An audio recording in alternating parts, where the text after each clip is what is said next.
এই পাথরগুলো ভেসে আমাদের বাংলাদেশে আসে।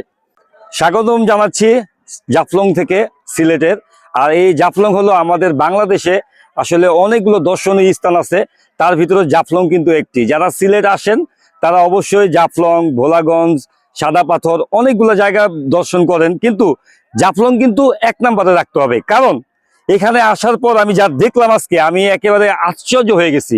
কি দেখলাম? আসলে এর আগে যতবার আসছি জাফলং এ পানি দেখছি, প্রচুর পানি দেখছি, বা বর্ষার সময় যখন আসছি তখন এই জায়গাটা টোটালি পানি দিয়ে ভরা ছিল।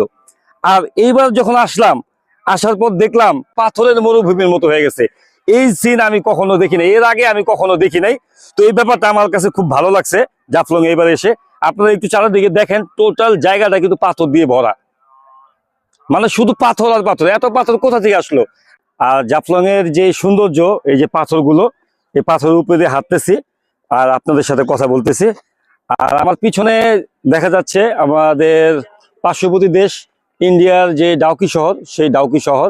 আর এখন তো আসলে শীতকাল, আর শীতকালে এই নদীটা প্রায় মরে যায়, এমন অবস্থা, মানে মরেই যায়।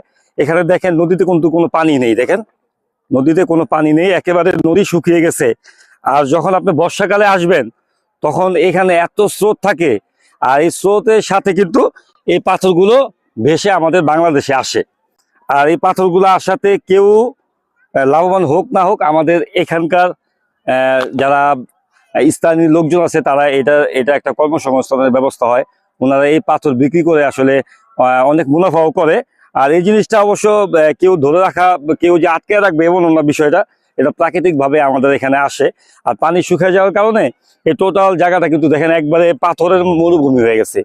এই জায়গাটা টোটালি পাথরের মরুভূমি হয়ে গেছে, দেখতে পাচ্ছেন পুরো এলাকাটা পাথর দিয়ে ঘেরা। আর যখন আবার বর্ষার সময় আসবে তখন পাহাড় থেকে ঝর্ণার মাধ্যমে যে পানিগুলো আসবে, সেই পানি এতটাই আসবে, মনে করেন আপনি এখানে নদী, মানে এত স্রোত থাকে। যারা বর্ষাকালে আসছেন তারা অবশ্যই এখানকার অবস্থাটা জানেন যে এখানে পরিস্থিতি কেমন থাকে। আমি যেহেতু শীতকালে আসছি, সেই কারণে কিন্তু আমি এই পাথরের ভিউগুলো পাইছি।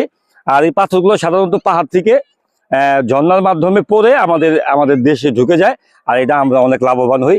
তো যাই হোক, জাফলং নিয়ে আসলে বেশি নতুন কোনো কিছু বলার কিছু নাই। জাফলং আমাদের বরাবরই সবার কাছে প্রিয়। আমাদের বাংলাদেশের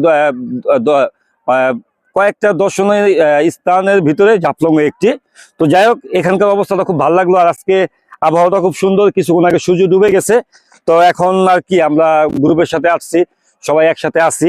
আর পাথর আসলে অন্যরকম একটা ফিল লাগতেছে। এরকম পাথর এর আগে যতবারই আসছি আমি জাফলং